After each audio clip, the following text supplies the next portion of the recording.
छत्रपती शिवरायांनी लाल महालात घुसून शाहिस्तेखानाची बोटे कशी छाटली। 8 दिवसानंतर ठिकाण राजगड।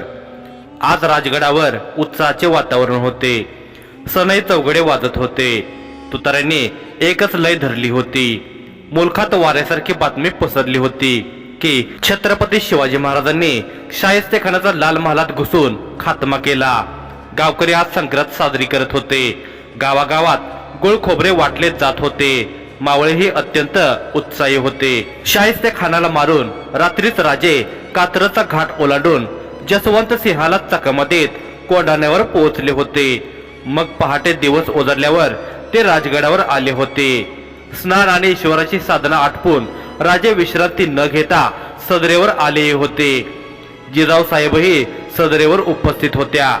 आज तर त्यांना पूर्णपणे खात्री झाली होती की शिवबाराजे फक्त आदिलशाहीच नाही तर मुघलांना देखील पुरून उरणारे आहेत।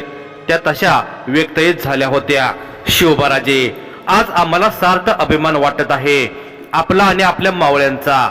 मुघलांच्या छावणीत जाऊन शाहिस्तेखानाला संपवणे म्हणजे पेटत्या निखाऱ्यावरून चालण्यासमान होते। ते कार्य आपण करून दाखवलेत। तुम्ही सर्वांनी आपापली जबाबदारी चोख बजावली आहे। जोपर्यंत आपण सुखरूप कोंढाण्यावर पोहोचल्याची बातमी आम्हास संदेश वाहकाकडून मिळाली नव्हती तोपर्यंत आम्ही प्रचंड अस्वस्थ होतो। डोळाही लागत नव्हता। मग आपण कोंढाण्यावर पोहोचल्याची वार्ता मिळाल्यावर आपणास भेटण्यासाठी आतुर झालो। तेव्हाही आनंदाने झोपू शकलो नाही। जिजाऊ साहेबांच्या वाक्यावर सर्वांनी स्मितहास्य केले। मग राजे आपल्या सहकार्यावरून नजर फिरवून बोलू लागले, मातोश्री, हे असे वीर आमच्या सोबत असताना आम्हास कोणते कार्य अवघड आहे। ह्या इब्राहिम खानाचे तर करावे तितके कौतुक कमीच। आपल्या साऱ्या पठाणांनी आपल्या शक्तीचे प्रदर्शनच घडवले। किती मुर्दे लाल महालात पडले असतील याची गणना ठाऊक नाही। रात्रीच्या अंधारात आम्ही सर्व फक्त अंदाज घेऊन मुघलांना कापत होतो आणि या अंधारात काही चुकीचं कार्य आमच्या हातून घडलं। इब्राहिम खान म्हणाला, काय? जिजाऊ साहेबांनी विचारले।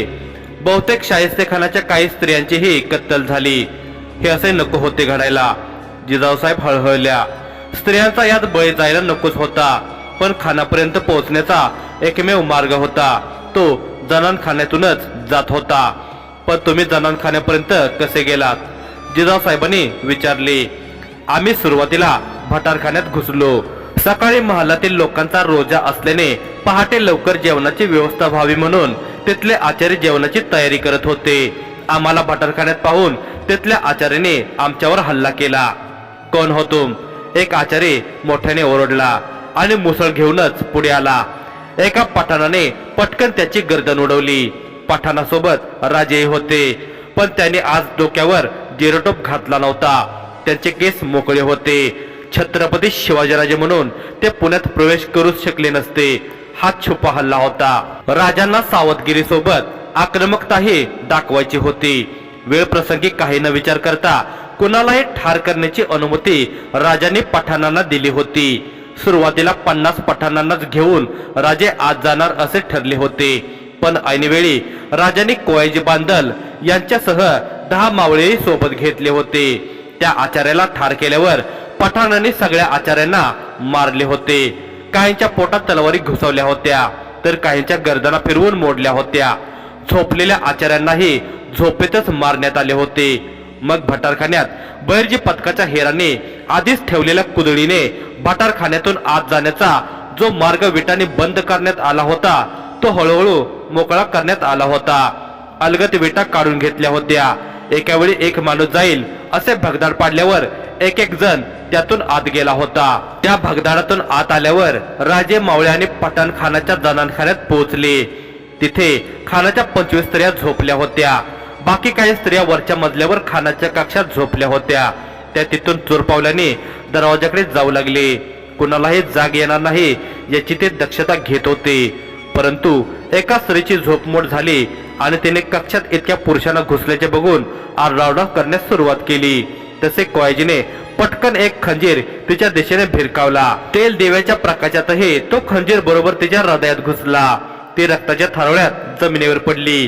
तिची हाक ऐकून इतर स्त्रियांनीही आरडाओरडा करण्यास सुरुवात केली, पण पठाणाने त्यातल्या काहींच्या गर्दना कापल्या तर काहींचे तोंड आणि हातपाय त्यांच्याच ओढण्याने बांधून ठेवले। तोपर्यंत राजा आणि काही साथीदार वर खानाच्या कक्षाकडे गेले होते. जनानखान्याचा दरवाजा बाहेरून बंद करून बाकी पठाणही वरच्या मजल्यावर गेले होते.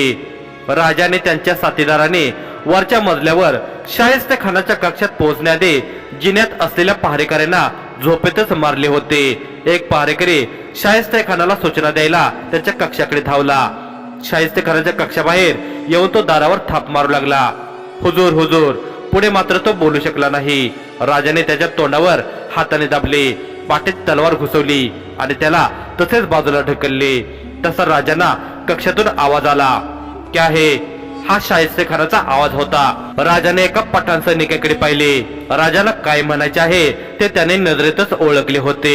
त्याने होकारात्मक मान हलवून दाराकडे पावले वळवली. दरवाजाजवळ जाऊन त्याने दारावर थाप मारली आणि आपल्या पठाणी स्वरात तो म्हणाला, हुजूर, भटार खान से कुछ ज्यादा ही आवाजें आ रही है.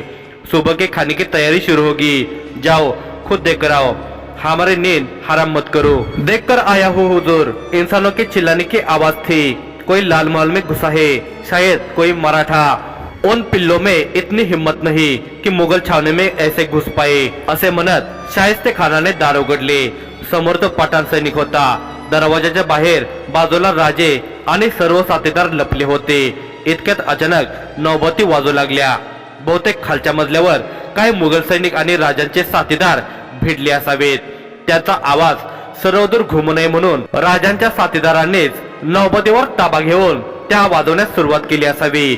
रमजानच्या महिन्यात प्रत्येक प्रहरी अशा नौबती वाजवण्याचा मुघली प्रघात होता.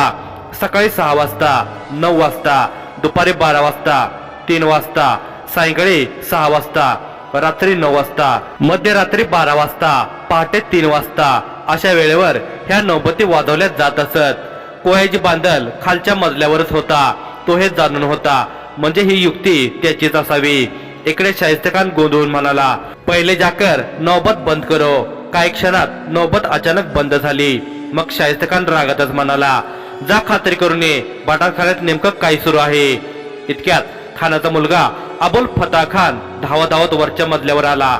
तो समोर येऊन बघतो तर 25 ते 30 माणसे दाराच्या आजूबाजूला हातात तलवार घेऊन उभी होती. शाहिस्तेखानास याची जराही खबर नव्हती. अबुल फता खान मोठ्याने ओरडला, अबूजान, गनीम, दरवाजा बंद करो. इतक्यात त्याचा आवाज बंद झाला.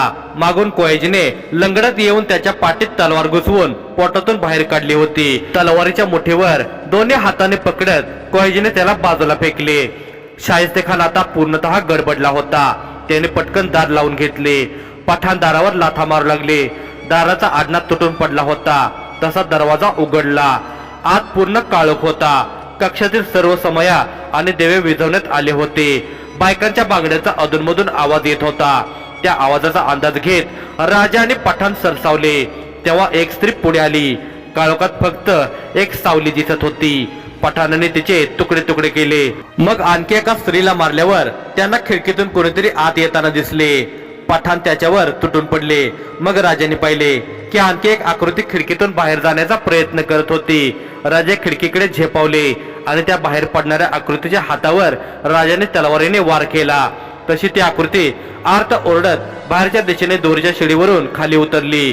राजे विचार करू लागले की ही बाहेर गेलेली व्यक्ती कोण असावी. इतक्यात राजाला इब्राहिम खान म्हणाला, राजे चलिये, हमने शाहिस्तेखान के तुकडे तुकडे कर दिए है. होय राजे, आता इथं जास्त वेळ थांबणं घातक ठरेल. छुपा हल्ला झाल्याची बातमी लाल महालात पसरली आहे. चला राजे, निघूया. राजे आणि त्यांचे साथीदार जनानखान्यातून भटारखान्यात, मग भटारखान्यातून आले तसेच लाल महालाच्या बाहेर पडले. शाहिस्तेखान मारला गेला म्हणून शाहिस्तेखानाच्या स्त्रिया आक्रोश करू लागल्या. लाल महालातून बाहेर पडल्यावर रस्त्याने राजे आणि त्यांचे साथीदार मोठमोठ्याने आरडाओरड करत सगळ्या चौकाने छावण्यावर सांगू लागले, महल के अंदर चलो, खान साहब पर हमला हुआ है. गनीम अभी भी अंदर है. युद्ध के लिए तयार रहो. हे ऐकून छावण्यामधील सैनिक आणि सरदार लाल महालाकडे धावले. पण राजा आणि त्यांचे पुण्यात जागोजागी थांबलेले 400 साथीदार मात्र कातरीची छावणी पार करून घाटात पोहोचले.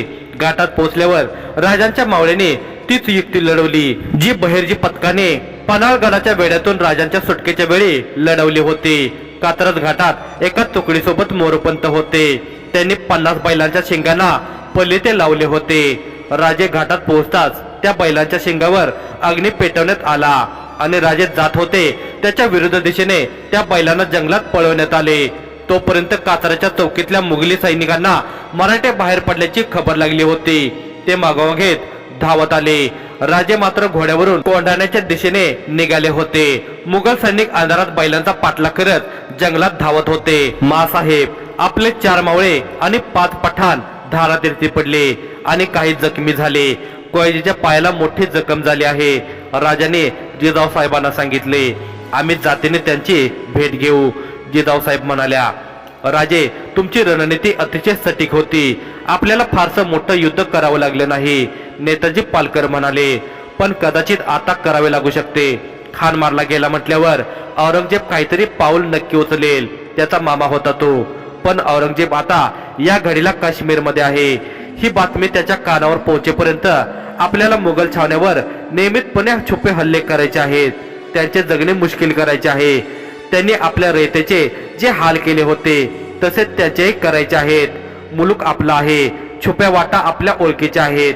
याचा आपल्याला नक्कीच लाभ होईल. राजे निश्चयी नजरेने बघत म्हणाले. राजांची योजना सगळ्यांनाच आवडली होती.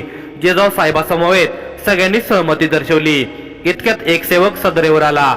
अदबीने राजांना नमस्कार करून म्हणाला, राजे बहिर्जी आले आहेत. आपल्याला भेटण्याची अनुमती मागत आहेत एकांतात. पन्हाळगडावरून सुटका होताना राजांची खास व्यक्ती किंवा हेर म्हणून बहिर्जींची ओळख मावळ्यांनाच झाली होती. परंतु नायकांचा आता वेश वेगळा होता. बहिर्जींच्या वेशात येताना त्यांच्या भारदस्त मिशांनी त्यांचा चेहरा झाकलेला असे. बोया मोठमोठ्या असत. दाढी मोठी असे. कपाळावर भंडारा माळलेला असे. एकूण त्यांनी त्यांचा खरा चेहरा लपवण्याचा प्रयत्न केलेला असे. राजाने लगेच सहमती दिली आणि ते सदरेवरील उपस्थितांना म्हणाले, आम्ही खलबतखान्यात बहिर्जींची भेट घेऊन आलोच. मातोश्री तुम्ही आमच्या सोबत यावे. राजाने जिजाऊ साहेब खलबतखान्यात पोहोचले. त्या आधी नाईक येऊन बसले होते. नायकाने दोघांनाही क्रमवार लावून नमस्कार केला. राजे आणि जिजाऊ साहेब पुढे आले. नायकांच्या डोक्यावर हात ठेवत जिजाऊ साहेब म्हणाल्या, किती कर्तृत्ववान आहेत आमची लेकरं. नायकाने स्मितहास्य करत जिजाऊ साहेबांच्या चरणांना स्पर्श केला. जिजाऊ साहेब आणि राजांना भेटताना आज ते नेहमीसारखे अत्यंत उत्साही नव्हते. पण त्यांचा आविर्भाव अत्यंत साधारणही नव्हता. त्यांच्या चेहऱ्यावर किंचितशी निराशा झळकत होती. जिजाऊ साहेबांच्या चरणांना स्पर्श केल्यावर ते राजांकडे वळले. दीर्घ श्वास सोडून ते राजांना काही सांगणार त्याआधीच राजाने नायकांना म्हणाले, बसा नाईक. मातोश्री या बसा. राजाने जिजाऊ साहेब स्थानापन्न झाले. त्यासोबत समोरच्या आसनावर नाईकही बसले. मग राजे म्हणाले, बोला नाईक, काय खबर पुण्यातून? राजे, आपलं नियोजन आणि कार्य अतिशय सटीक होतच, याबद्दल दुमत नाही. पण शाहिस्तेखान बचावला आहे. काय? राजे आश्चर्याने म्हणाले. जिजाऊ साहेबांनी हे चमकून पाहिले. होय, त्याची 3 बोट कापली गेली आहेत आणि पायाचा हाड मोडला आहे. असे कसे? आपल्या पठाणाने तर त्याचे तुकडे तुकडे केले होते. तो शाहिस्तेखान नव्हता, त्याचा एक सरदार होता. लाल महालात झालेला गोंधळ बघून शाहिस्तेखानाला वाचवण्यासाठी दोरीची शिडी लावून तो आत आला होता. आपल्या पठाणाने त्याला शाहिस्तेखान समजून मारलं होतं. अच्छा, म्हणजे खिडकीतून पळून गेला तो शाहिस्तेखान होता. तर आमच्या तलवारीचा वार त्याच्या हातावर बसला. होय, तुटलेल्या हाताने त्याला शिडी उतरून जाता आलं नाही. रक्तप्रवाह झाल्यानं त्याला ग्लानी आली आणि तो खाली पडला. तेव्हा त्याच्या पायाचं हाड मोडलं. पण तुम्हाला हे सारं कसं कळलं? तुम्ही तर आमच्या सोबत महालात नव्हता. मी आज पहाटे पहारेकराच्या वेशात शाहिस्तेखानाच्या तंबूत गेलो होतो. हाकीम त्याच्यावर उपचार करत होते. तो घडलेली हकीकत काही सरदारांना सांगत होता. सकाळचे महालातील दृश्य तर मी माझ्या डोळ्यांनी पाहिले. जनानखाना, शाहिस्तेखानाचा कक्ष आणि खालचा मजला रक्ताने लाल झाला होता. त्याच्या जवळजवळ 12 स्त्रिया मारल्या गेल्यात. त्यासोबतच एक पुत्र, 2 मोठे सरदार आणि 40 सैनिक यांचेही मुर्दे पडलेत. कोण कोणावर हल्ला करत होते हे त्या अंधारात कळतच नव्हते. राजे म्हणाले, तुम्ही निराश झालात राजे? नायकाने दबक्या आवाजात विचारले. अजिबात नाही, उलट हे उत्तमच झाले. त्याला जीवे मारण्यापेक्षा आता तुटलेल्या बोटांसोबत आणि झालेल्या अपमानासोबत तो दररोज मरत राहील. आमच्या प्रत्येक गावातल्या प्रत्येक गावकऱ्याला दिलेली वेदना त्याला आठवत राहील. उत्तम. शाहिस्तेखानाला चांगलाच शास्त केला राजे. बादशहाने त्याला दिलेली उपाधी आपण खरी ठरवलीत. शास्ता खान. जिजाऊसाहेब स्मित हास्य करत म्हणाल्या. त्यांच्या समवेत नाईक आणि राजे सुद्धा हसले. मग आपले हसू मंदावत राजेने उत्सुकतेने नाईकांना पाहिले. अनेक प्रश्न विचारला. नाईक, आम्ही कसे खानाच्या महालात गेलो, तिथे कशी कत्तल केली हे मातोश्रींना सांगितले, पण आता तुम्ही सांगा, 450 तलवारी तुम्ही पुण्यात कशा नेल्या? आम्ही उत्सुक आहोत ऐकण्यासाठी. मोहिमेच्या गडबडीत तुम्हाला हे विचारणेच राहून गेले. राजांच्या प्रश्नावर नायकांनी स्मितहास्य केले आणि म्हणाले, यात मदत झाली आपल्या पुण्याच्या आत असलेल्या हेरांची, जे सरकारी हुद्द्यावर होते त्यांची. राजे आणि जिजाऊसाहेबांनी उत्सुकतेने पाहिले. मग नाईक सांगू लागले, आम्ही एक योजना आखली. शाहिस्ता खानावर हल्ला करण्याच्या 3 दिवस आधी. हरामखोर म्हणत एका मुघल सैनिकाने गाड्याला बैलासारखे ओढणाऱ्या माणसावर चाबूक चालवला. तसा तो माणूस आर्त किंचाळला. त्या मुघल सैनिकाने गाड्याच्या बैलांना मोकळे केले होते. त्यांच्या जागी माणसे गाडा ओढत होती. अशा 2 बैलगाड्या होत्या आणि त्यावर गवताच्या गंजी ठेवल्या होत्या. त्या 5-6 मुघल सैनिकाने त्या गाडा ओढणाऱ्या माणसांना चापकाचे फटके मारत शिव्या देत कात्रच्या चौकीजवळ आणले होते. चौकीजवळ येताच चौकीदाराने हसतच त्या मुघल सैनिकांना विचारले, क्यों, क्या हुआ? इनको ये सजा क्यों?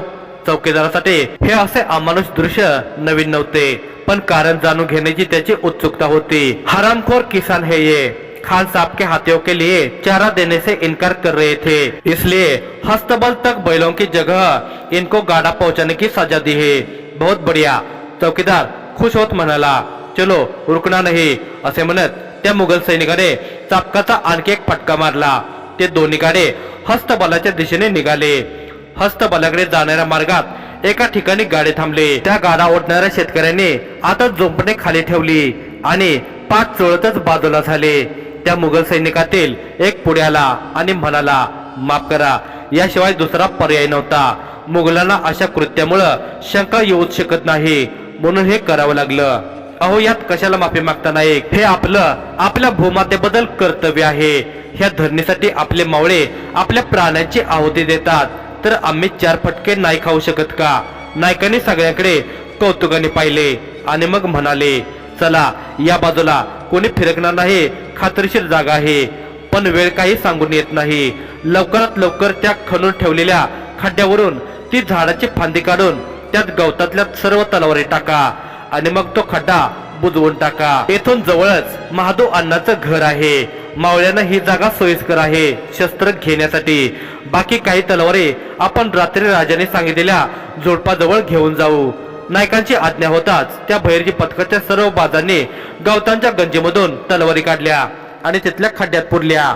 मग ते पुन्हा गाडा ओढत हस्तबलाकडे निघाले. ही सर्व हकीकत ऐकून राजा आणि जिजाऊसाहेब हसत होते. वा, काय युक्ती लढवली! त्या मुघलांना तीळ मात्रही संशय आला नसेल. जिजाऊसाहेब म्हणाल्या, मासाहेब माझं सोडा. राजाने अशीच एक नामी युक्ती लढवली होती लाल महालापर्यंत पोहोचवण्यासाठी. कोणते? लग्न सोहळा आटोपल्यावर साऱ्यांनीच थोडं थोडं जेवण केलं. अगदी खरा लग्न सोहळा असल्यासारखा लग्न सोहळा पार पडला. राजे सुद्धा वरातीत होते, अगदी सामान्य वेशात. मुघलांची चाकरी करणारे हिंदू सैनिक सुद्धा पंक्तीला जेवायला आले होते. अगदी कोणाला संशय मात्रही आला नाही की शिवाजीराजे आणि मावळे लग्नाला आले आहेत. मग लग्न समारंभ आटोपल्यावर मावळे आपापल्या कामगिरीवर गेले. राजाने आधीच त्यांना जबाबदाऱ्या वाटून दिल्या होत्या. मग पठाणाने आपल्या नकली मिशा काढल्या.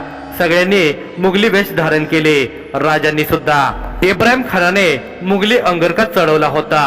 त्याला घोड्यावर बसवण्यात आले होते. राजे त्याचा शिपाई म्हणून त्याच्या घोड्याच्या शेजारून चालत होते. ते लाल महालाच्या मागच्या दिशेने चालत होते. तिथून पुढे गेल्यावर करतलब खानाची छावणी होती. हे राजांना आधीच माहीत झाले होते. मध्ये एका चौकीत चौकीदाराने इब्राहिम खानाचा घोडा अडवला आणि विचारपूस करू लागला, कहा जा रहे हो? इब्राहिम खान काहीच बोलला नाही. त्याने फक्त रागाने त्या मुघल चौकीदाराकडे पाहिले. तसे सैनिकाच्या वेशात असलेले राजे पुढे आले आणि त्याने खाडकन त्या चौकीदाराच्या कानाखाली लगावली.